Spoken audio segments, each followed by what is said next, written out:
नमस्कार। 2030 के भारत में मैं रोहित चंदेल एक बार फिर से आप सभी का बहुत बहुत स्वागत करता हूं। हाँ आज हमारे रोहित। साथ एक बहुत ही खास मेहमान मौजूद हैं जो हमारे साथ सस्टेनेबल डेवलपमेंट गोल्स के ऊपर बात करेंगे। ओके। मैं बात कर रहा हूं भारत के एक बहुत ही वरिष्ठ और जाने माने प्लास्टिक सर्जन, शिक्षाविद और समाज सेवी, जिन्होंने पिछले लंबे समय से, लगभग 4-5 दशकों से, वो आर्थिक रूप से कमजोर और जरूरतमंद लोगों को जो है अपनी चिकित्सा सेवाएं मुफ्त में उपलब्ध करा रहे हैं। और उनके इन्हीं कामों को ध्यान में रखते हुए उन्हें भारत के सर्वोच्च नागरिक सम्मान पद्मश्री से सम्मानित किया गया। मैं बात कर रहा हूं डॉक्टर योगी एरोन जी की। डॉक्टर साहब, आपका बहुत बहुत स्वागत है 2030 के भारत में। जी जी। सर, सबसे पहले तो मैं ये जानना चाहूँगा कि आप जो पिछले इतने लंबे सालों से जो सेवा का ये कार्य कर रहे हैं, प्रेरणा आपको कहाँ से मिली, कहाँ से शुरुआत हुई, और कैसे आपने सोचा कि मुझे जो है इस काम को आगे बढ़ाने की जरूरत है। देखिए, प्रेरणा जो गरीब मरीज थे उन्होंने मुझे दी। जैसे एक लेडी आई तो उसकी दादी साथ आई। आई हम्म। मीन ऐसा फैमिली बॉन्डेज मैंने तो पहले कभी अनुभव नहीं करा। एक एक ओल्ड लेडी आती हैं, गांव के 4 बच्चों को लेकर आती हैं। आप हम्म। जरा सोचिए। मैं क्योंकि बहुत समय लंबे से मेडिकल प्रैक्टिस कर रहा हूँ, मैंने ऐसे ऐसे उदाहरण देखे हैं कि बुढ़े बाप को बच्चे छोड़कर चले गए, हम्म। वो वापस भी नहीं आए। हम हम्म। लोगों ने उसकी सेवा करी। यहाँ क्या है, एक बूढ़ी लेडी आती है जो एजुकेटेड नहीं है, उसके पास 4 बच्चे गांव के, पड़ोस के दूसरे गांव के सबसे एक साथ आते हैं। माँ बाप नहीं आते, दादी आती हैं। हम्म। बाप तो आते ही नहीं है, बाप तो वहाँ खेती करता है। तो हम्म। इस सब इन ऑब्जर्वेशंस ने मुझे बहुत प्रभावित किया कि ये लोग कितनी सेवा कर रहे हैं। और मैं दूसरी पॉइंट मेरा ये था कि मैं इतने दिनों से प्लास्टिक सर्जरी कर रहा हूँ, मैं प्लास्टिक सर्जरी जानता हूँ। अगर मैं उसको प्रैक्टिस नहीं करूँगा तो मेरी काबिलियत का इस्तेमाल नहीं हो रहा है, हम्म। ना मेरी काबिलियत की क्वालिटी बढ़ रही है। तो हम्म। ये मामूली बात नहीं है साहब। अगर मैं एक काम जानते हैं, अगर आप किसी चीज के स्पेशलिस्ट हैं रोहित जी, और आप वो काम नहीं करेंगे तो इससे it won't make you happy. आपको खुशी हम्म। नहीं मिलेगी, आपको पैसा ना मिलेगी, लेकिन रोहित जिस चीज के स्पेशलिस्ट हैं वो करने का उन्हें मौका मिले तो इससे बड़ी खुशी की बात कुछ नहीं। That was the initiating point. बिल्कुल सही बात है सर। जी। अभी अगर हम क्वालिटी एजुकेशन की बात करें, हाँ हाँ। आप, चैलेंज कहीं ना कहीं चुनौतियां तो हैं कि हम जो जी है जी किस तरीके की एजुकेशन व्यवस्था हमारे यहाँ चल रही है। आप क्या जी। देखते हैं कि 2030 तक ऐसे क्या मतलब सरकार या फिर निजी संस्थाएं या फिर एक समान मतलब एक आम नागरिक के रूप में हम ऐसा क्या कर सकते हैं कि सभी को स- समान रूप से क्वालिटी एजुकेशन तक उनकी पहुंच हो सके। देखिए, एक मैं आपको उदाहरण दूंगा। मैं देहरादून में आया था 2082 में। देहरादून उत्तराखंड की राजधानी है। जी जी। It was a part of UP. जब मैं यहाँ 1982 में आया था, तब यहाँ दिल्ली तक इस नॉर्दर्न इंडिया में कोई भी प्लास्टिक सर्जन नहीं था। हम्म। अब 2026 में 50 प्लास्टिक सर्जन तो देहरादून टाउन में है। हम्म। ऐसा उदाहरण तो मुझे किसी कंट्री में नहीं मिलता। ये मामूली बात नहीं है। हम लोगों को ये समझना चाहिए कि हम लोग कहाँ से कहाँ पहुंच गए। हम्म। और अवेलेबिलिटी, जो प्रधानमंत्री आयुष्मान योजना है, अभी मेरा जो बेल्डर था उसको सीए प्रोस्टेट कैंसर, प्रोस्टेट हुआ, तो सारा ट्रीटमेंट फ्री हो रहा है। हम्म। कई कई कई लाख का खर्चा एक पेशेंट का होता है, फ्री मिलता है। रोहित जी, आप यकीन मानिए, हम तो ऐसा सोचते भी नहीं थे। अमेरिका में देखते थे। अमेरिका में अगर आप ये सोचते हैं कि खाली इंडिया में मेल प्रैक्टिस होती है, अमेरिका में भी खूब होती हम्म। है। डॉक्टर लोग पैसा बनाने के लिए आपको रेफर करते रहते हैं। It's hmm. Lot of paper work.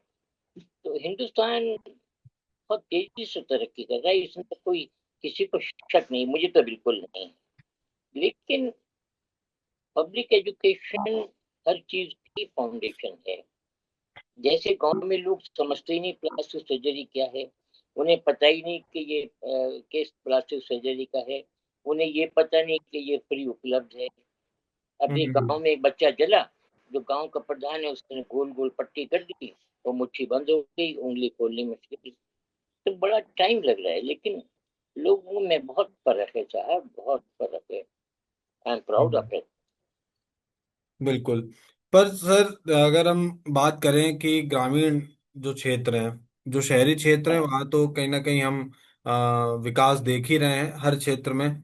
लेकिन जो ग्रामीण एरिया है, वहाँ पे आप किस तरीके की चुनौती समझते हैं, खासकर बालिकाओं की शिक्षा को लेकर?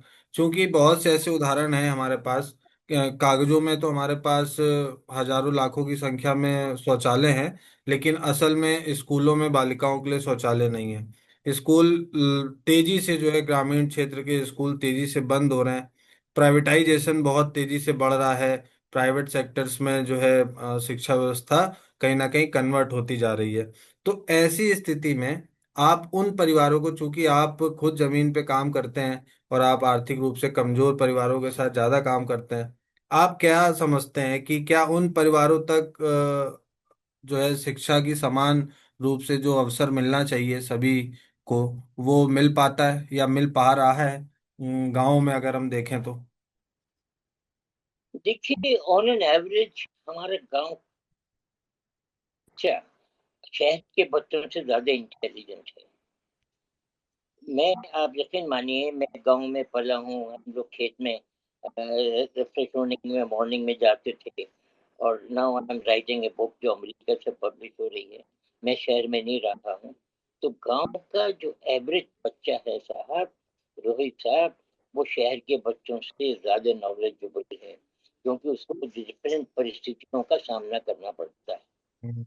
लेकिन एजुकेशन बहुत इम्पोर्टेंट है। जैसे फॉर एग्जाम्पल पैटर्न चेंज हो रहा है। जैसे पहले रसोई में लोग धोती पहन के, लूज कपड़ा पहन के खाना बनाते थे, जमीन में बैठ के फायर वुड से। तो बर्निंग केस बहुत कॉमन थे। हम्म। अब रोहित जी, बर्निंग केस कम हो गए हैं। इलेक्ट्रिक बर्न 10 गुने बढ़ गए हैं, हम्म। क्योंकि पहले गांव में बिजली थी नहीं। अब गांव गांव में बिजली पहुंच गई है। तो पैटर्न चेंज हो रहा है। गांव वाले बच्चों को ऐसे ऐसे उदाहरण है कि वो बिजली छू के देखते हैं कैसी लगती है और जल जाते हैं। हम्म। तो ये एजुकेशन की तो कमी है। और एजुकेशन के लिए अवेलेबिलिटी बहुत इम्पोर्टेंट है। ऐसे ऐसे मरीज हैं कि पहले एक बच्चा था 4 दिन का, उसकी माँ उसे कमरे में बंद करके जंगल से पानी लेने चली गई, ऊपर से कुंडी मार दी, अंदर बिल्ली ने उसकी नाक खा ली। वो लेडी 4 दिन के बच्चे को लेकर 3 घंटे तक बर्फ में चली, फिर सड़क पे आई, फिर सड़क में जीप मिली, जीप से वो दूसरे शहर में आई, फिर वो हमारे पास। तो एजुकेशन अवेलेबिलिटी बहुत इम्पोर्टेंट है। ये बढ़ रही है, लेकिन बहुत जैसी जरूरत है उसके हिसाब से स्लो है सर।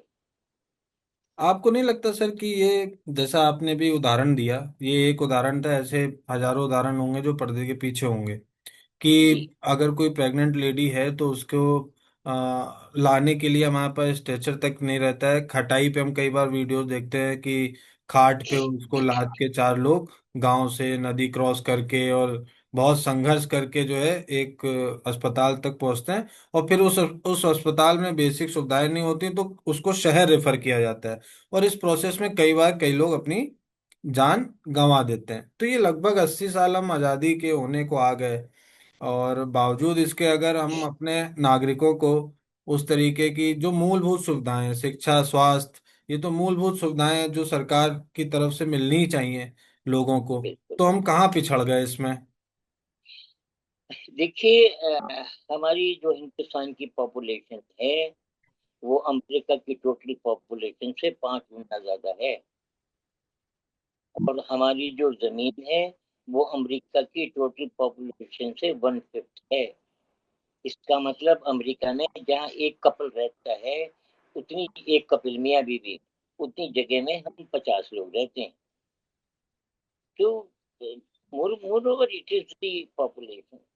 आप कितनी तरक्की कर रहे हैं, पॉपुलेशन इतनी तेजी से बढ़ रही है कि वो इम्प्रूवमेंट पहुंचता नहीं है, डाइल्यूट हो जाता है।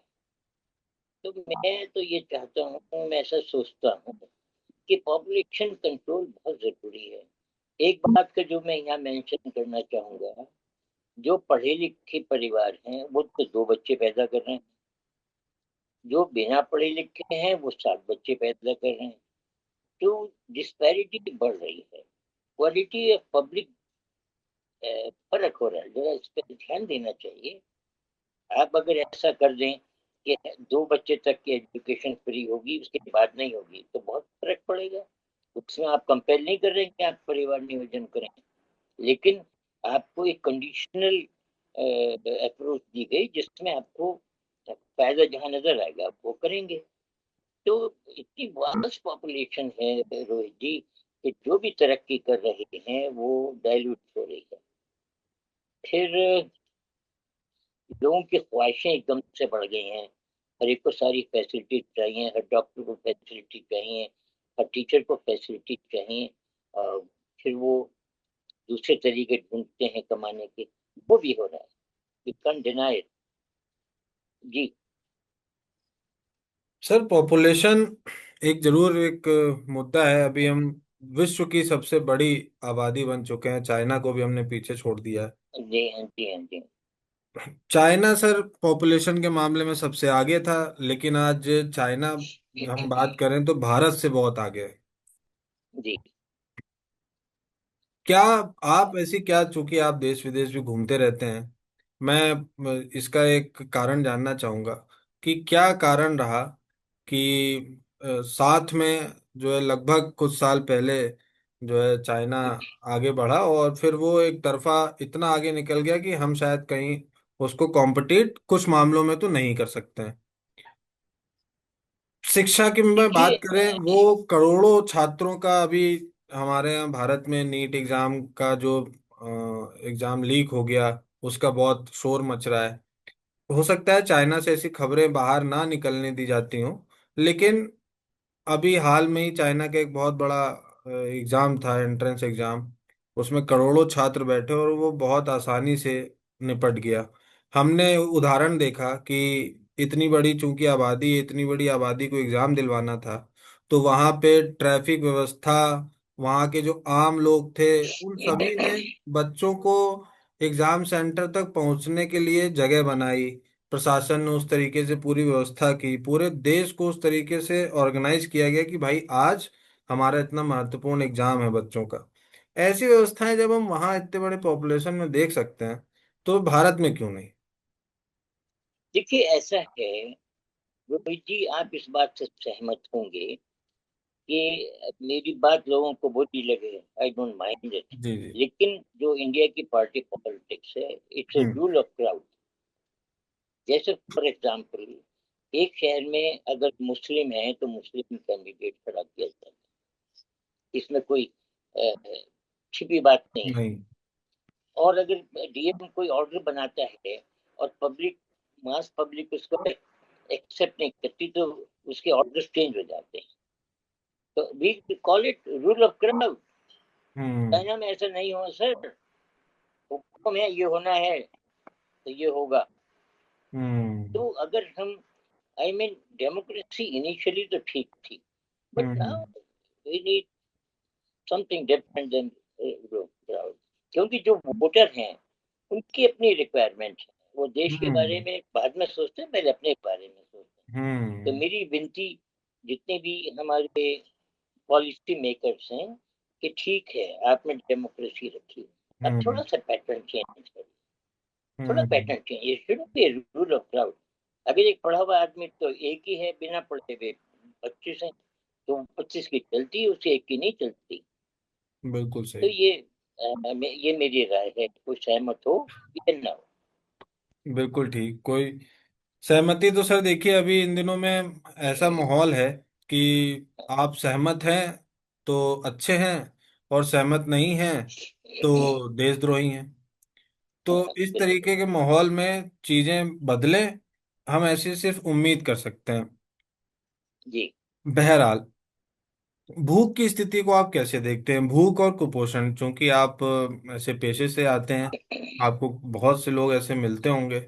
बहुत से हमारे पास एग्जाम्पल हैं, आंकड़े बताते हैं कि भूख और कुपोषण की स्थिति में बेहद सुधार हुआ है। लेकिन हम हंगर इंडेक्स में आज भी 102वें नंबर पे खड़े हैं। हमारे पास खाने को अगले 10 साल सूखा पड़े तो भी अनाज है, लेकिन बावजूद उसके हम 80 करोड़ लोगों को मुफ्त राशन दे रहे हैं। तो ये व्यवस्था को आप कैसे देखते हैं कि भारत में ये भूख और कुपोषण की जो स्थिति है, आप मुफ्त राशन दे के लोगों को सक्षम बना रहे हैं, या फिर जो बहुत से एग्जाम्पल ऐसे हैं कि राशन रखा हुआ है और वो बारिश में सड़ रहा है, सड़ जाता है, उसके बाद फिर वो स्कूलों में पहुंच जाता है, मिड डे मील उससे बनता है। ऐसी तमाम व्यवस्थाएं हैं जो ऊट पटांग तरीके से चल रही हैं। भूख और कुपोषण की स्थिति में आप भारत को कहाँ खड़ा देखते हैं अभी असल जमीनी हकीकत के रूप में? देखिए रोहित जी, मैं समझता हूँ कि जो गवर्नमेंट के डिफरेंट डिपार्टमेंट्स हैं उनका कोऑर्डिनेशन नहीं। इससे मैं कोई गलत बात नहीं कह रहा हूँ। अगर कहीं आपने FCI, food corporation of India ने स्टोर बनाया है, तो उसे अगर कोई उसका शहर का मैकेनिज्म सपोर्ट करे तो इट्स गुड आइडिया, लेकिन नहीं करेंगे। जो हमारे यहाँ डिफरेंट डिपार्टमेंट्स हैं उसमें कोऑर्डिनेशन नहीं है। हर डिपार्टमेंट की अपनी लिमिटेशन है, हर ऑफिसर की अपनी ईगो है, उसमें टाइम लगेगा। इम्प्रूवमेंट तो है, लेकिन इम्प्रूवमेंट जितना होना चाहिए था उतना नहीं। और भारत ऐसी स्थिति से गुजर रहा है कि लोगों का सडन स्टैंडर्ड रिक्वायरमेंट इच्छाएं बढ़ रही हैं, तो उस पे वो केंद्रित हो जाते हैं अपने कार्यकलापों में। हम्म। तो policies initially are good, implementation में क्योंकि डिफरेंट डिपार्टमेंट्स में कोऑर्डिनेशन नहीं है, तो ये मेन कारण है, आप यकीन करें या न करें। कोऑर्डिनेशन के अलावा सर, आर्थिक रूप से जो कमजोरी है उसको आप कितना बड़ा कारण समझते हैं कि करोड़ों लोग ऐसे हैं जो एक वक्त का खाना जुगाड़ करके खा पा रहे हैं, बाकी उनको मिल नहीं रहा है। तो ये आर्थिक, एक आर्थिक पहलू में जानना चाहूंगा। दूसरा, मैं आज के माहौल के हिसाब से समझना चाहूंगा कि ये जो फ्री बेस वाली जो चीजें चल रही हैं, और जाति धर्म एक तरफ, भूख कुपोषण एक तरफ, आप इन दोनों को इन दिनों में मिला हुआ मानेंगे? जी। आप उदाहरण मैं आपको एक देता हूँ, शायद आपने देखा होगा, पिछले दिनों एक भंडारा चल रहा था बजरंग बली का। उसमें हम्म। एक गरीब मुस्लिम युवक दाढ़ी बढ़ाए, टोपी लगाए, बेचारा चला गया प्रसादी लेने, भूख लगी होगी उसको। तो उससे कहा गया कि पहले जय श्री राम के नारे लगाओ, तब तुमको जो है प्रसादी मिलेगी। आप इस माहौल को, मैं भूख से भी कनेक्ट कर रहा हूँ, मैं भारत के मौजूदा वातावरण से भी कनेक्ट कर रहा हूँ, और आपसे ये जानना चाह रहा हूँ कि इस स्थिति में आप चीजों को बेहतर होते कैसे देखते हैं? मैं ये समझता हूँ कि ये जो धार्मिक उन्माद है, ये हिंदुओं ने इनिशिएट नहीं किया, ये मुस्लिम वर्ग ने इनिशिएट किया। ये हमारा रिपरकशन है सर, जी। समझने की कोशिश करिए। I am very very clear about it, please. World wide. क्योंकि अगर उनको देखा जाए, जिस बकरे को वो पालते हैं उसको ही उसमें काट। मेहंदी लगाते हैं, उसे खिलाते हैं, नहलाते हैं, उसी को मार के खा जाते हैं। तो इस मैं कोई नई बात नहीं कर रहा हूँ, this is the fact world over. Hmm. तो हम लोगों ने नहीं किया है। और दूसरा ये है कि मेरे यहाँ पे जब मैं देहरादून शहर में जाता हूँ, तो जो बैगेट्स है बढ़ रहा है, पूरी पूरी फैमिली फैमिली मांगती है। क्यों? क्योंकि उसको पैसा दिया जाता है। अगर आप देखें अमेरिका में भी भिखमंगे बढ़ रहे हैं। अमेरिका में भी गवर्नमेंट फ्री सर्विसेज के फायदा लेने वाले बढ़ रहे हैं। ये गलत प्रैक्टिस है। हम्म। अब मुझे ज्यादा पता नहीं है, पर मुझे ये बताया गया कि चाइना में हम्म। जितने बैगर्स थे उनको खाना पीना दिया गया, उनके जूते नहीं थे तो पैरों पे घास लपेट बांध दी गई और उनसे कहा गया सड़क बनाओ। हम्म। तब तब चाइना यहाँ पहुंचा सर। यहाँ हम्म। वोट वोट यहाँ पे हरिजनों की ज्यादा है, यहाँ बतियों की ज्यादा है, यहाँ मुस्लिम की ज्यादा है। अब अपने पॉलिसी चेंज कर दी। I mean this hmm. Is the time for a change in the policy. No more democracy, no more hmm. Rule of crowd. जो ठीक है वो होना चाहिए। हम्म। आप सहमत हो ना हो, I am very clear about it. Clear. Modi सरकार को आप कितना इस मतलब इस अंदाज में देखते हैं कि भाई मैंने बोल दिया है तो होना चाहिए? देखिए, मोदी सरकार अपना अपने काम का प्रोजेक्शन करने में मास्टर, इसमें तो कोई शक नहीं है। होना भी चाहिए। लेकिन हम्म। इतना बड़ा देश है और कोऑर्डिनेशन मुझे लगता है कहीं कहीं कम है। फिर बहुत टाइम लगेगा साहब। अगर पॉपुलेशन कम हो जाए रोहित जी, तो इम्प्रूवमेंट दिखाई दे आपको। अब मान लो मैं 1,000 कमाता हूँ, मेरे पे 2 बच्चे हैं, पता चला मेरे पे 10 बच्चे हो गए, तो क्या होगा? जो हमने सड़क बनाई वहाँ भीड़ दिखाई देगी। अमेरिका में आपको जाइए, आपको भीड़ नहीं दिखाई देती। न्यूयॉर्क के अलावा यहाँ हर शहर में जाइए तो देखिए आप, बैगर्स देखिए। और बैगर्स गए कि आपकी गाड़ी के शीशे को नॉक कर देंगे, मैं पैसे दूँ। ये सब चेंज होना चाहिए। और अब हो सकता है कोई चेंज हो, आई डोंट नो। जनसंख्या बट की, सर जनसंख्या, पॉपुलेशन जो कंट्रोल की आपने बात की, मैं थोड़ा सा यहाँ पे आपको आधार देता हूँ कि जो पक्ष, बताइए। सत्ता पक्ष है, वो ये हाँ कहता है कि भाई मुसलमानों की आबादी तो भयंकर, वो लोग टारगेट लेके बच्चे पैदा कर रहे हैं, और आने हाँ वाले फलाने जो व्हाट्सएप यूनिवर्सिटी में जो कंटेंट घूमता रहता है उसके अनुसार हाँ कि आने हाँ। वाले 2 4 5 10 15 20 सालों में हिंदुस्तान पूरा मुसलमान इकट्ठा कर लेंगे। इसलिए हम्म, क्या है कि हिंदू खतरे में है। एट्टी हम्म, परसेंट आबादी हिंदुस्तान में हिंदुओं की है, लेकिन बावजूद हम्म, इसके हमारे सामने ऐसा एक प्रोजेक्शन है कि हिंदू खतरे में है। और हिंदू खतरे में है इस वजह से आपको और बच्चे पैदा करने हैं। ये सत्ता पक्ष के लोगों द्वारा ऐसा नैरेटिव मार्केट में है, आज से नहीं, पिछले 2 4 सालों से बहुत तेजी से चल रहा है। तो ऐसे में पॉपुलेशन कंट्रोल की बात सत्ता पक्ष तो नहीं कर रहा, जो हमें नजर में आ रहा है। तो जो आने वाले साल हैं इसमें शायद ये लड़ाई और बढ़ जाएगी कि मुसलमान 4 पैदा कर रहे हैं तो हिंदू 10 पैदा करेंगे। इस चीज को आप कैसे बदलता हुआ देखते हैं, या ये ऐसी गाड़ी चलती रहेगी? अरे पुरोहित जी, आप ये अनाउंस कर दीजिए कि 2 बच्चों को खाना फ्री मिलेगा, 2 बच्चों को एजुकेशन फ्री मिलेगी, 2 के बाद अगर बच्चे करोगे तो अपने आप पर काम करो। आप फर्क देखिए कितना हो जाएगा। बहुत अच्छा। और हम्म। और ये कोई कंपटीशन नहीं है कि तुमने 10 पैदा करे, हम भी 10 पैदा करेंगे। It's hmm. Not a good idea. और ये कुछ एलिमेंट्स हर देश में होते हैं। हम्म। हिंदुस्तान में भी हैं, अमेरिका में भी हैं, अफ्रीका में भी हैं, सभी जगह। हम्म। लेकिन ये तरीका नहीं है साहब। आप जो एक रूल बना दीजिए कि हिंदू हो, मुसलमान हो, क्रिश्चियन हो, पहले 2 बच्चों को क्वालिटी एजुकेशन मिले, उनको बंधे हुए पैसे मिल जाएंगे। अब 2 के बाद अगर कोई आप बच्चा करेंगे तो अपने संभालिए।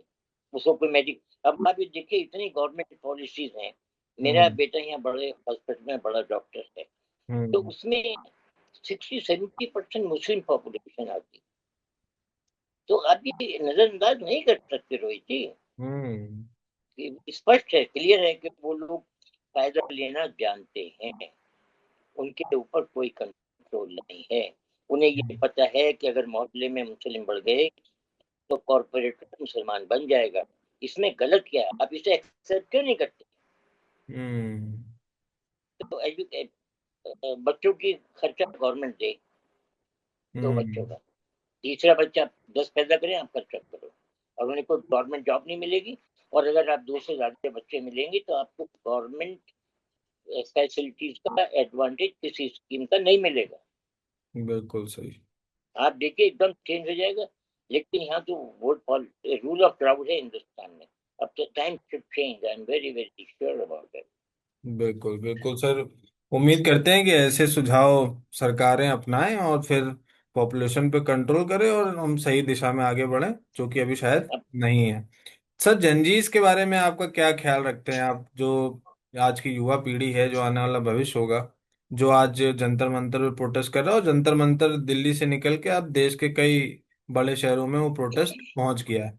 आप इनकी सोच को कैसे देखते हैं, और क्या समझते हैं कि हाँ भाई, इनके आने वाले 20 साल 25 साल बाद भविष्य इनके हाथ में होगा, 30 साल बाद, तो ये कहाँ ले जा रहे होंगे देश को? देखिए, मुझे ऐसे उदाहरण मेरे सामने हैं कि भाई तुम पॉलिटिकल बैकग्राउंड कैसे बनाओगे। तो संजय गांधी से कहा जाए तुम पेड़ लगवाओ, हम्म। तो पूरे इंडिया में पेड़ लगने शुरू हो गए, because he wanted to produce himself as a good man. तो ऐसे ही ये रूल ऑफ क्राउड में, ये रूल ऑफ क्राउड है, ये डेमोक्रेसी नहीं है। हर फैमिली को, हर पार्टी में ये होता है कि तुम पॉलिटिकली कैसे चमकोगे। हम्म। चलो तुम ये कर दो, चलो तुम ये कर दो, चलो तुम वहां बैठो। और पब्लिक पहले से कम बेवकूफ है रोहित जी। पब्लिक समझती है कि ये लोग अपना पॉलिटिकल कैरियर बना रहे हैं हम्म। और चेंज आएगा। आप इसे रोक नहीं सकते। पर यूरो क्राउड कम होना चाहिए। नो, नो वोटिंग सिस्टम, तो ठीक है वो होगा। और इतनी सारी पार्टी हैं, बहुत से कंट्रीज में एक ही पार्टी है, 2 पार्टी हैं या 20 हम्म। पार्टी हैं। ये क्या हो रहा है पता नहीं। आपको लगता है सिर्फ दो पार्टियां होनी चाहिए मेजर, और उन्हीं के बीच में चुनाव होना चाहिए? 100%, 100%। अब हर पार्टी तरह तरह के फायदे कर सकती है। वो आपको मोबिलाइज कर लेती है क्योंकि वो आपका पड़ोसी है। हम्म। लेकिन अगर कोई पार्टी हो तो आप उनको स्टेज पे खड़े करके उनसे कहिए कि भाषण दो, बताओ, हमारे सवाल का जवाब दो। जैसे कुछ कंट्रीज में होता है, जो हम्म। कैंडिडेट होता है उसको खड़ा होना होता है, स्टेज पे खड़ा होना पूछता है, पब्लिक जब सवाल सवाल करते हैं वो जवाब देता है। यहाँ ऐसा बिल्कुल। कुछ है ही नहीं। लड्डू बांट दिए, पूजा कर दी, कीर्तन कर दिया, रथ जगह कर दिया। तो ये सब ठीक नहीं है यहाँ साहब ये। जातियों के आधार पे पार्टियां बनी हैं, और फिर जी, जातियों के आधार पे ही वोट बैंक चलता है, उस जी, हिसाब से स्थिति।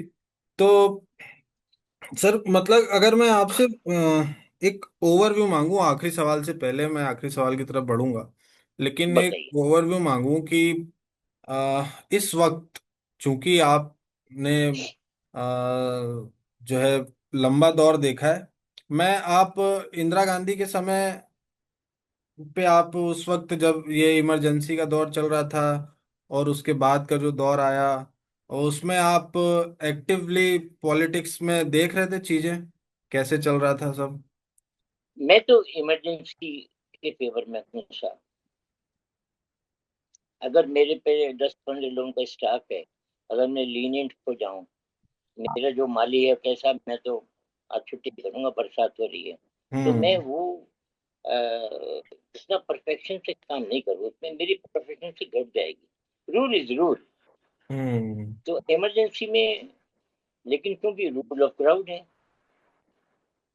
तो लोगों ने उसको गलत लिया। फिर उसमें कुछ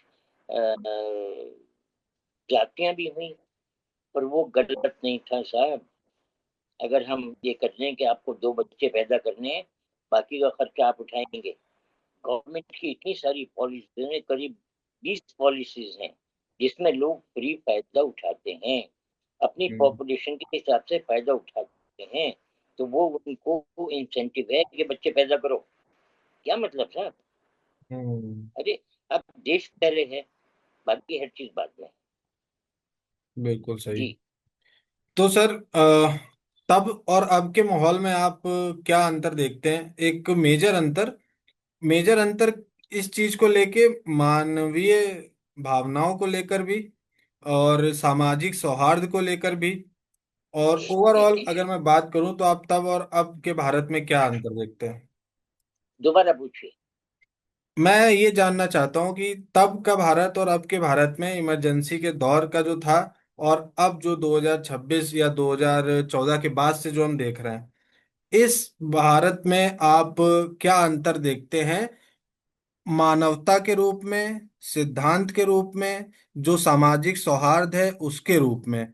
हमने टेक्निकली विकास किया है, सड़कें अच्छी बनाई हैं, हवाई जहाज अड्डे बनाए हैं, वो सब किया है, वो समय के साथ होना था। लेकिन तब के इंस्टीट्यूशंस वो आज भी काम कर रहे हैं। आज के इंस्टीट्यूशंस हमें बहुत ज्यादा नजर नहीं आ रहे। कैसे आप देखते हैं इन दोनों भारतों को? देखिए, जो मेरा इनिशियल अप्रोच है, रूल ऑफ क्राउड, उससे तो मैं अडिग नहीं, उससे तो मैं डिगूंगा नहीं सर। ठीक है। अब जो सही है वो सही है।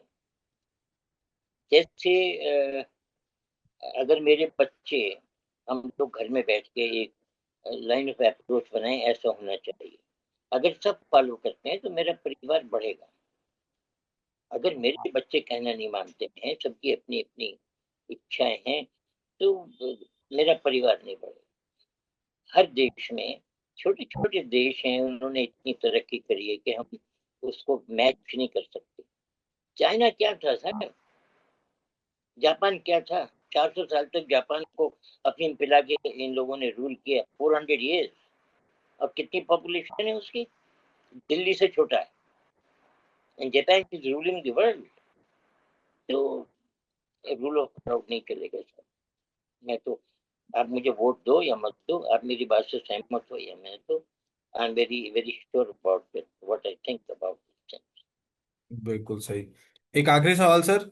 आप हम बात करते हैं अफोर्डेबल और क्लीन एनर्जी की, कि सभी तक जो है स्वच्छ और सुलभ तरीके से सस्ती ऊर्जा पहुंचे। लेकिन एक बहुत बड़ा जो एक चैलेंज है वो ये आता है कि एक तरफ जब हमें ऊर्जा की हम बात करते हैं, तो अभी भारत वर्तमान दौर में लगभग 60-70% कोयले पे आधारित है हमारी ऊर्जा व्यवस्था। हम रिन्यूएबल में बहुत कुछ अभी बहुत बड़ा नहीं कर रहे हैं, लगातार कर रहे हैं। लेकिन दूसरी तरफ जब हम खनन की बात करते हैं, माइनिंग की बात करते हैं, तो पर्यावरण को लेके बहुत से लोग सामने आ जाते हैं। पेड़ों को काटने की बात होने लगती है, पहाड़ों को हटाने की बात होने लगती है। आप इस द्वंद को कैसे सही दिशा में जाते हो देखते हैं? हमें विकास भी चाहिए, हमें ऊर्जा की जरूरत भी है, ऊर्जा सस्टेनेबिलिटी भी चाहिए, साथ में हमें पर्यावरण भी चाहिए, ताकि जो हम कश्मीर में एसी लगे हुए हैं वो स्थिति ना पैदा हो, और राजस्थान में बर्फ गिर रही है वो स्थिति ना पैदा हो। देखिए रोहित जी, हमारे देश में जो चीज उपलब्ध है, जैसे अरब कंट्रीज में पानी उपलब्ध नहीं है, तो वो उन्हें दूसरे तरीके ढूंढने पड़ते हैं। जो उनके पास उपलब्ध है, उनके पास पेट्रोल उपलब्ध है, वो उसको एनकैश करते हैं। हमारे पास धूप उपलब्ध है। आप कितनी भी बिजली बना लीजिए, कितनी भी लाइनिंग लगा लीजिए, डोर टू डोर बना लीजिए, उसमें सेफ्टी नहीं है, उसमें मेंटेनेंस है, उसमें एजुकेशन है। और ये जो आइडिया है धूप वाला, ये this solves all your problems. आप सब्सिडी दीजिए, क्वालिटी बढ़ाइए, लोगों को एजुकेट करिए, हर घर में सोलर लगा दीजिए। कोई आपसे मांगने बिजली नहीं आएगा sir, because he hasn't to pay for this energy. तो टाइम लगेगा। ये इसको मैं चाहूंगा, अगर मेरे हाथ में कोई पावर हो तो मैं तो हम्म। सब्सिडी कर दूंगा, अवेलेबल कर दूंगा, एजुकेट करूंगा, जाके उनके घर में बनाऊंगा। आप घर हम्म। बना के रख रहे हैं, आप कर रहे हैं नहीं कर रहे हैं, तो फ्री घर हम्म। दिए जा रहे हैं। आप फ्री फ्री दीजिए, इंसेंटिव दीजिए। तो वो आपकी ये, आप बिजली इतनी पैदा नहीं कर सकते जितनी जरूरत है। बिजली should be man for manufacturing only. Hmm. Domestic जितनी भी रिक्वायरमेंट्स है वो सोलर से पूरी हो सकती है। सोलर में बहुत तरक्की हो रही है। अब तो लोग सोलर पैनल फिल्म से बना रहे हैं, पतली से फिल्म। उसी में हम्म। रिसर्च होनी चाहिए। सोलर सोलर पे डिपेंड करिए साहब, पर आप पे कोई जवाब नहीं है। आप इतनी बिजली नहीं बना सकते, आप इतनी लाइन नहीं बना सकते, आप इतना एजुकेट नहीं कर सकते। अब एक हम्म। लड़की ने ये छू के देखा, मैं छू के देखना चाहती हूँ बिजली कैसी होती है। पहले हमारे पास इलेक्ट्रिक बल्ब नहीं आते थे, अब सबसे ज्यादा इलेक्ट्रिक बल्ब आते हैं, क्योंकि लोगों को पता ही नहीं है।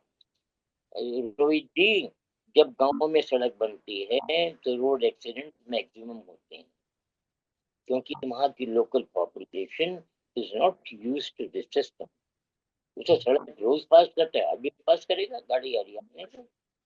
तो जितने बाईपास बने हैं उसमें धीरे धीरे डिक्लाइन आ रहा है। हम्म। तो the answer is solar. Solar. बिल्कुल नेक्स्ट। सही। तो हमें कहीं ना कहीं सोलर पे ही आगे बढ़ने की जरूरत है। और मैं ओवरऑल आपसे पूछूं, हम इसको खत्म करते हैं। क्वालिटी एजुकेशन के मामले में 10 में से आप भारत को कितने नंबर देंगे ओवरऑल?